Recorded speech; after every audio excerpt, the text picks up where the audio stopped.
Good day mga bossing. Ayan, meron tayo ngayong Lancer GLI. So from Pandi, Bulacan si bossing. Ayan, si bossing. So ang ginawa natin dito mga boss, nagpalit tayo ng servo.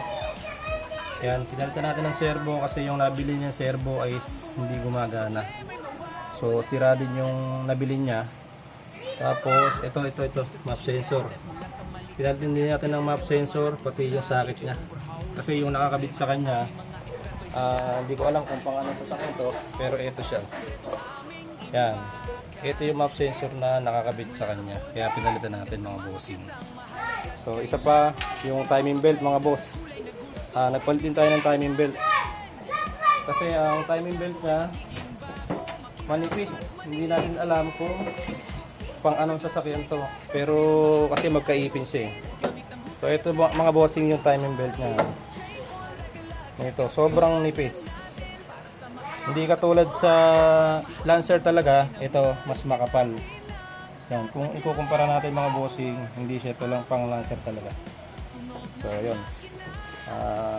kaya dinala ni bossing tong kotse niya mga bossing, dahil ano, yung idle nagda-drop tapos namamatay yung makina kapag naka-aircon siya.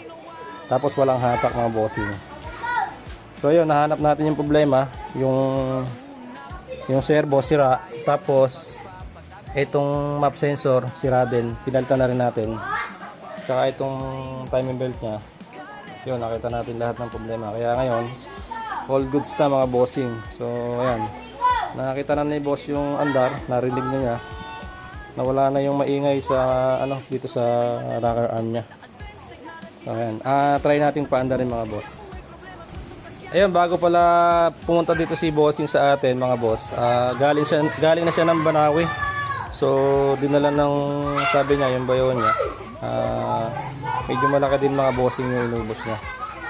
Tapos wala din nangyari, kumbaga hindi tumiloy yung makina niya. Kaya nag-decide si bossing na humanap ng iba. Tayo yung nakita niya. Kahit malayo mga boss, dinayo niya tayo mga bossing. So ayan, i-start tayo ng engine mga bossing. Sige nga sir, pa-start nga po. Ayun. Ayan mga boss, kangina nung umaandar to, pagka naka-idle lang mga bossing, ano, nagda-drop siya, tapos namamatay. Tapos hindi stable yung RPM dun sa gauge niya. So tapos walang power syempre. O, i-rev natin mga boss.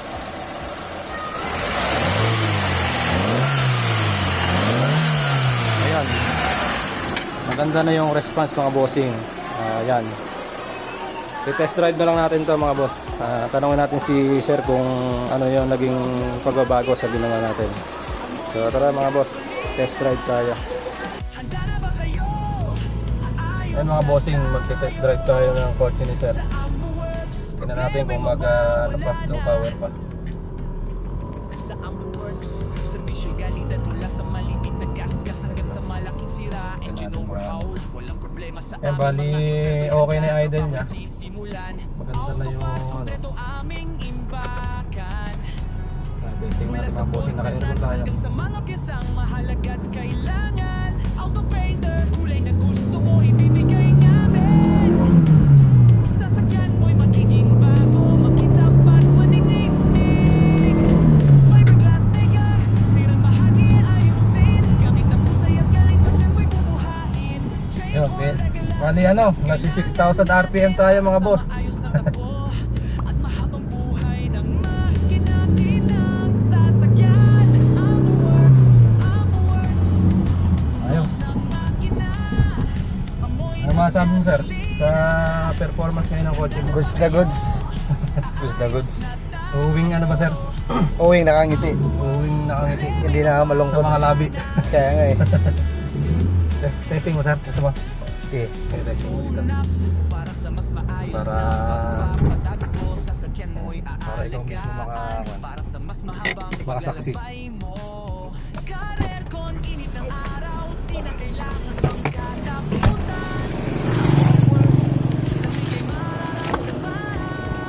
Mga boss, si sir ang magte-test drive ng kotse niya para masaksihan niya kung nagbago yung performance. Na dati ayaw humatak na maganda, ngayon natin. Naka-aircon tayo mga bossing.